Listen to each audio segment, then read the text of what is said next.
Hello there folks, welcome back to the Chap's Guide. My name is Ash and I am your host on this journey through men's style, self-development and personal grooming. Today you join me again up at Oak Camp, where I'm spending some time convening with nature and getting my head straight in this manic world. And I'm taking the opportunity to answer some questions that you guys have thrown into me. And don't forget, you can ask me any question. Email address is on the screen, send it in. Today's question comes from Petey, who has asked, I am looking to invest in some new shoes. What style mistakes should I avoid in this process? Well, that is a great question, Petey, because let's be blunt, you know, your shoes are a very expensive part of your wardrobe and they're likely to last you a very long time. If you invest in decent shoes, they're likely to be around for, well, let's be honest, 10 years. And if you buy a good pair of Goodyear welted shoes from an established manufacturer who has a factory refurbishment program, which most of the British Northamptonshire brands do, you can send your shoes back to them multiple times. I'm led to believe 5 or 6 returns to the factory is entirely possible before it becomes inviable to keep repairing shoes.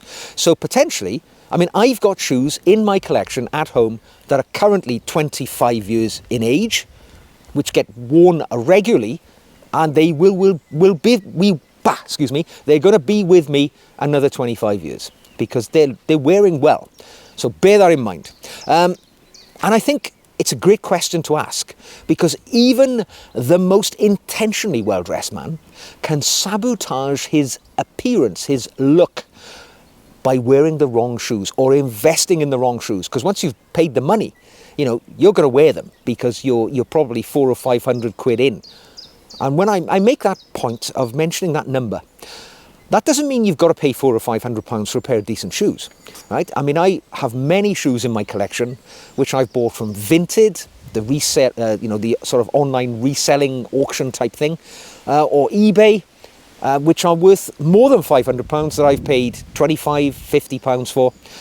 But generally speaking, if you're buying a brand new pair of shoes, you're not going to get much of high quality Goodyear welted for less than £300 to £400. So that's kind of entry level. But it doesn't mean you can't get shoes which are very good for cheaper. You may not get fabulous brand new shoes. You might have to just look second hand. As I've always said, dress shoes are the foundation of any outfit that you wear. When somebody meets you, naturally the inclination is, after you've said hello, your eyes will wander along their body and typically they'll stop at where that person meets the ground and it's going to be their feet. And I particularly, and I'm sure I'm no different to anybody else, when I meet somebody, I look at their shoes, it gives me an inclination about what that person is going to be like. If they've got a pair of shiny, well-polished shoes, I think, here's somebody who looks after the details. This is somebody I can connect with because I do the same. If that person has got a pair of scruffy, godforsaken shoes on, I think to myself, well, they're not really bothered about their appearance. That kind of tells me they're not really bothered about many other important elements of their life. And if I meet somebody who's got a mirror shine pair of shoes, I immediately think to myself a few things. Firstly, this guy's probably been in the armed forces. He's well put together. He puts effort into his outfit, effort above and beyond other people. But also, we're likely to be friends because we've got something in common. So little things like that make a big difference. Oh, fire's going well. Just have a slurp of coffee while I'm enjoying my morning brew and talking to you guys. So you're doing the right thing, thinking about what you're going to buy, you're being sartorially conscious. Now there's a few things, what I often would do when thinking about buying something new, I work backwards, all right? I think to myself, what do I want this new thing to achieve in my life? Is this a shoe that I want to wear predominantly to formal situations? Is it a shoe that I'm going to wear day to day all the time, which I need to wear to semi-formal situations now and again? And that would help me decide on what I want to buy. But there are some style mistakes which can be avoided in the footwear world. Firstly, it's things like wearing the wrong shoe for the occasion that you want to go to. All right, so if you're, as I say, somebody who spends a lot of time in the outdoors, like me, and you don't really go to many formal situations, buying black cap-toe Oxfords may not be the best route for you. Now, you watch YouTube, and all of these style YouTubers will tell you you've got to own a pair of black cap-toe Oxfords. Well, that may be true if you're somebody who wears suits quite often to rather formal situations in your life. But if, like me, I actually don't do that very often. I'm often outdoors. I am often in semi-rural environments. I'm often wearing quite casual clothing, right? A pair of brown brogue shoes are going to be a much better fit in your life. So think about the type of things you want that shoe to achieve for you, and don't then go out and buy a very formal dress shoe, because it isn't going to fit. It is a mismatch which will disrupt your outfit. Because if you're wearing a black cap to Oxford with anything other than a suit or very formal clothing, it's not right. You know, that is a shoe which predominantly is worn in formal scenarios. And black itself is a predominantly formal colour, particularly in footwear. So if that's not your lifestyle, avoid black shoes, avoid plain black shoes, like cap to Oxfords and hole cuts. Veer towards the more colourful shoe you can buy. You know, go burgundy, go oxblood, go the very various colours of brown. Go for some pattern and some texture in your footwear. Broguing, semi-brogue, quarter brogue, full wingtip brogue. These will all work very well for you, and it'll add to the tone of your overall ensemble. The other thing that you can avoid, not necessarily when investing in shoes from the outcome, but when you've had those shoes for a while, don't be afraid to get them fixed up. Because I often see guys, and I know the type of folks they are. They're the gentleman who perhaps owns one or two pairs of what I might describe as a dress shoe, maybe a Derby or an Oxford style shoe. And that's the only shoe they own, and they wear it all of the time. And they wear it to the point that the shoe is knackered, British expression, heavily worn out, all right? So the shoe, maybe the heel is worn down, the gentleman hasn't maintained the shoe well, hasn't conditioned the shoe, hasn't added cream to the shoe, and it just looks worn out, dry as a bone, starting to crack, and that shoe has had a tough life, and it is immediately apparent. Very obvious sometimes is the worn down heel. You know, you can see the heel has gone off at an angle. It ruins the sharp appearance for a gentleman. So what I would suggest in the first instance, it's simple. Regular maintenance, all right? And not every time you wear the shoe, but certainly with a regularity. This is how you'll maintain that investment that you're making in your shoes. If you wear the shoe every day, I would suggest at the end of each day, maybe just run a brush over it. No product on it, just run a brush over it. Flicks off any detritus, keeps the shoe looking sharp and shiny. Also gives you an opportunity to examine the shoe. If there's any scuffs, if there's any damage, now's the time to deal with it. Put a bit of conditioning cream on there, something like that.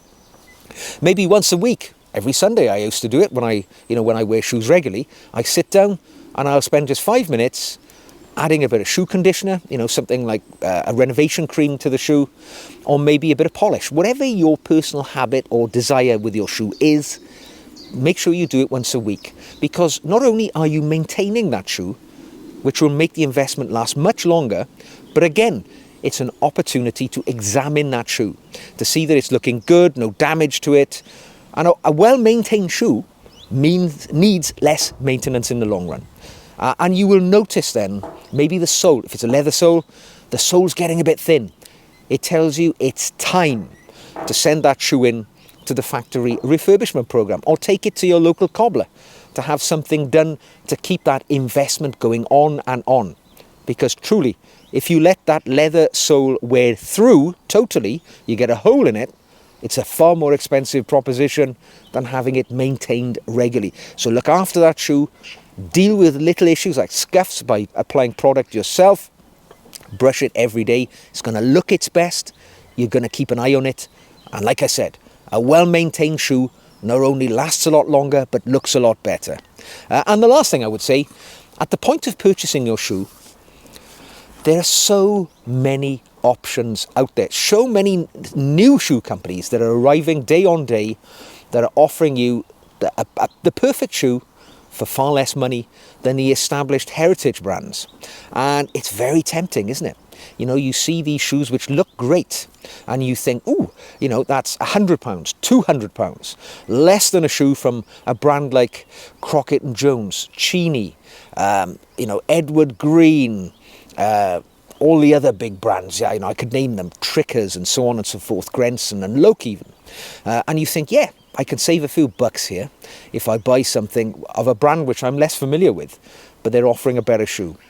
What I would say to you is before you make that investment, it's not about style, it's about your investment. You wouldn't invest your money in stocks and shares without really knowing what those stocks and shares are all about, what their likely performance is.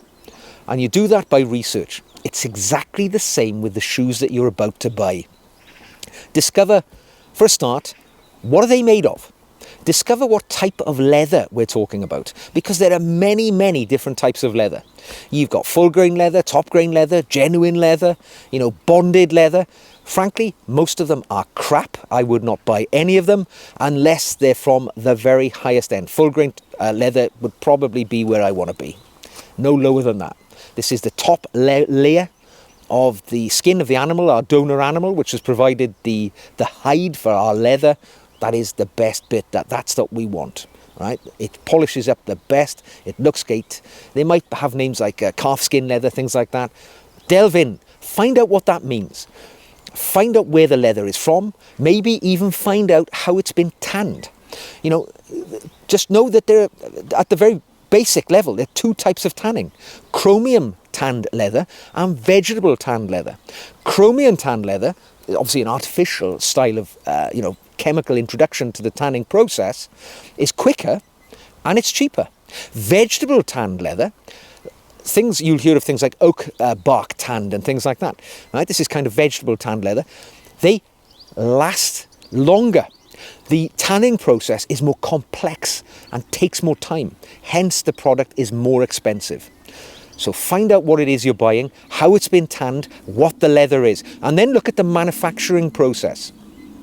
Know at the very least that Goodyear welted or Blake stitched is where you want to be. Now for me, I only ever generally buy Goodyear welted. This is the way in which the upper of the shoe has been adhered to the lower part of the shoe, the sole. It is stitched by way of a thing called a Goodyear welt, which is a little flap, which is where the sole, the bottom, is stitched to the upper. It's a solid mechanical connection between upper and bottom of shoe. It's never going to fail, really. Blake stitching is similar, just not really exactly the same. Goodyear welting is generally considered to be the more preferenced version. Blake stitching, not far behind, a little bit cheaper to produce because you're not using a Goodyear welt. It's kind of the upper being stitched directly to the lower, but it works just as well. I would never buy a shoe which is not made in either Goodyear welting or Blake stitching in the way that they're put together. Many of the other shoes you'll find out there are in some way bonded together with cement or glue. You know, they're not even stitched or mechanically sewn together in any way. They are simply stuck together. They're going to come apart. Do not bother. Don't put your good money in that path. And you'll find other sole types which are half leather, half rubber. Find what matches your needs, because if you spend a lot of time walking the streets in an urban environment on pavement, you're probably going to prefer a rubber sole shoe because it's going to last longer, it's going to give you greater traction on damp and wet and icy days. If you spend most of your day in an office walking on carpet and you want the sleekest, most smartest shoe, a leather sole shoe. So pick carefully and avoid the obvious pitfalls, like, you know, the square-toed shoe of the past era and shoes which look cheap. You'll see plenty of them in supermarkets for virtually no money at all. And believe me, they're no money at all because they are sheer rubbish. Stick to good quality, you know what you're going to get. And I hope, PT, there's some advice there which will help you avoid some of those common sense shoe mistakes which it's easy to fall in. It's not all about style. Style is personal. You know, you look at a shoe and you think that works for me. It's the mechanics behind it. It's the way that shoe's put together. Lots of factors which will make a big difference in your life lived with those shoes. I hope that helped. Now don't forget, if you've got a question for me, drop it in. I'll either answer it here at Oak Camp during the period I'm here, or make another video for it in my future channel upload progress. Hope you've enjoyed today's video. If you have, don't forget to like it, subscribe for more. Don't forget you can come on the journey with me as a patron. You'll benefit from the additional videos I make each week exclusively for my patrons. Follow the link in the show notes below to find out more about that. Tiny monthly fee, massive returns if you want to get into that. I'll see you again very soon. So from Oak Camp, take care. All the best. How long have I been waiting here to hear the sound of your wings, leaving